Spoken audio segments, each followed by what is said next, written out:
Greetings and God's peace be with you. My name is Kristofer, and I am one of the co-rectors at St. Francis Episcopal Parish and Community Center. I wanted to wish you a blessed Advent as we enter these first days of it together. I'm sitting here at our kitchen table,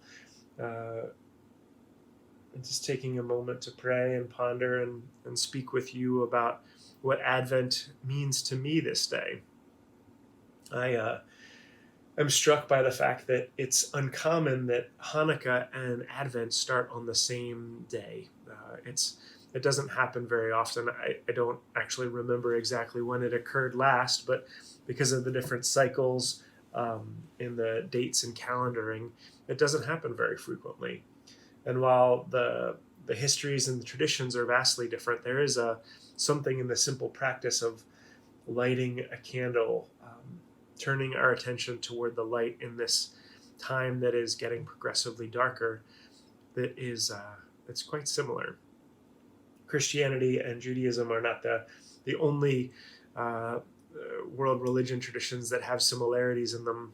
We have a new neighbor next door that recently moved here from Nepal, and they just a few weeks ago were celebrating the season of Diwali.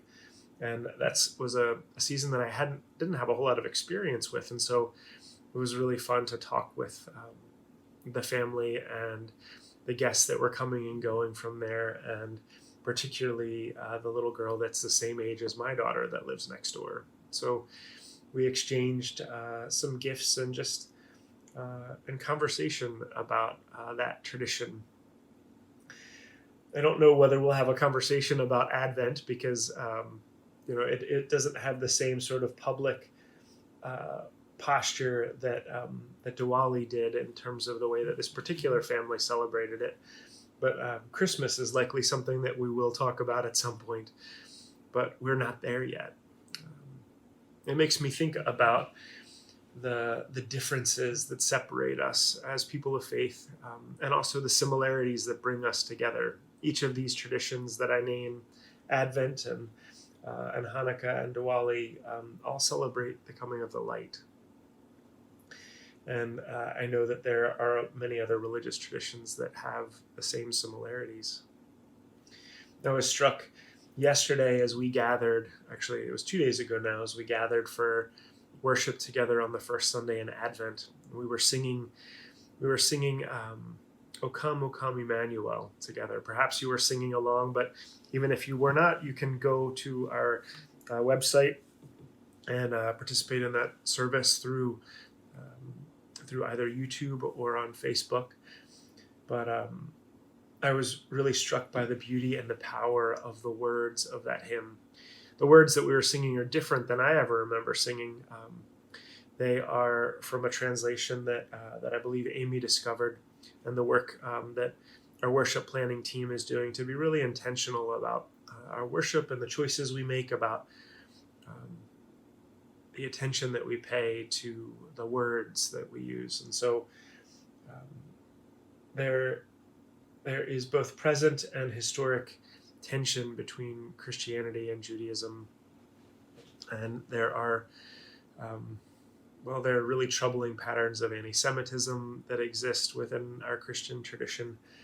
And some of that comes from the translations of texts that we use, whether that's in scripture or whether in hymnody. But I really appreciated singing those words, praying those words, and hearing how they celebrated the Jewish tradition that Jesus so fully embodied, in a way that wasn't about writing over it or appropriating the prophetic traditions that are a part of it. These are two very particular, very distinct strands of religiosity that have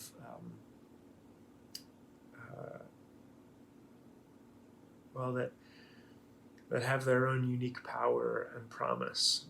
And it's important to look at them within the tension that exists within that, to honor those differences and to see the similarities, and ultimately to be an in love and respect for one another in that, to see that when we share in dialogue, in service together, in worship, because that can happen in various ways for sure, that we do that with respect and admiration of one another, with a posture of humility that helps us to learn and to grow. And when we see injustices that occur because of a particular embodiment of a warped way of practicing our faith, that we call out those patterns of bigotry, of hatred, and we look for justice and restoration and healing in that. The hymns we sing, the words that we read in gospel texts, for instance, the Gospel of John is full of a lot of rhetoric that just that speaks often of the Jews. The Jews did this. The Jews did this. They did that,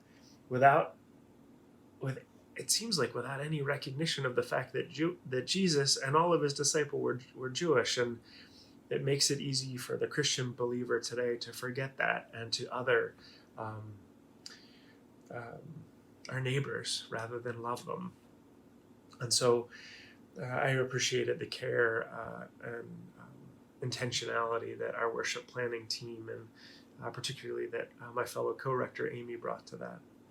As I think about this moment of Advent that we're in, and I think about all the darkness that is around us, and all the ways that hate is practiced, I am so fully aware of how love is so much more powerful, and how when we respect the dignity of every human being, when we love our neighbor as ourselves, when we love even our enemies, that we are changed by that experience. Others are changed by that experience of love. And I believe that the world is changed through that. I'm grateful for you and for this community that we share in, for the justice and the love and the humility that call us to be this people of St. Francis in this time and in this place. I wish you a blessed Advent, and I look forward to our next conversation together. In closing, if you haven't heard before me say, if you're listening, you likely know that I'm an Episcopal priest and steeped in this tradition. I love the Episcopal and Anglican expression of following Jesus. I appreciate it deeply, and I also recognize that it is one way. For me as a Christian, I learned a lot from the people that were a part of my family, and the lessons that they taught me, whether that was explicitly or implicitly through their behaviors. My great-grandmother was one of those people. She was a very devoted United Methodist church woman, and I was formed deeply by her faith and practices. And so was I deeply formed by my uncle, who was Jewish, and the conversations that we would have around the dinner table about faith. And he often asked things that helped me to think critically and to examine, and challenged me and helped me to grow, and always felt loved and seen. And the last person in that triumvirate to affect me in my faith practice was my stepmother, who was Buddhist and from Japan.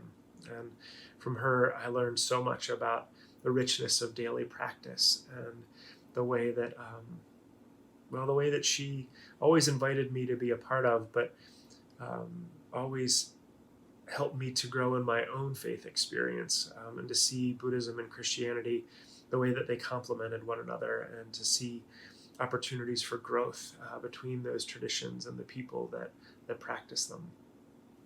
Christianity, Judaism, and Buddhism are three traditions that continue to shape me in my life. I wonder what shapes your life, and I wonder what practices and ways of following the Holy One that are shaping you in this season and this day. So it's a lot to think about, but I'm glad to be a part of this conversation with you. God's peace be with you. Thanks for listening.